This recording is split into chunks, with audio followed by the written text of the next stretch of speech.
পড়ার নিয়ত করবেন পাক্কা, কারণ অন্য যে কোনো দিনের ফজর নামাজ না, শুধুমাত্র যত নামাজ আছে নবী করিম সাল্লাল্লাহু আলাইহি সাল্লাম বলেছেন আফদালুস সালাওয়াতে ইনদাল্লাহ, আল্লাহর কাছে দুনিয়ার সব নামাজের মধ্যে 5 ওয়াক্ত সাধারণ নামাজগুলোর মধ্যে সবচেয়ে উত্তম নামাজ হলো সলাতুল ফজরে মাআল জামাআতে ইয়াউমাল জুমআহ।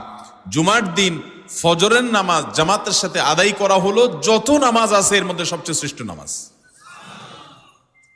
তাহলে জুমার দিনে এই বিষয়টা বিশেষভাবে খেয়াল রাখবো। জুমার দিন ফজর নামাজটা পুরুষরা কোথায় পড়বো, এবং সেটা বৃহস্পতিবার থেকে পরিকল্পনা শুরু করবো যে কালকের ফজর নামাজ যাতে কোনো অবস্থাতে আমার মিস না হয়।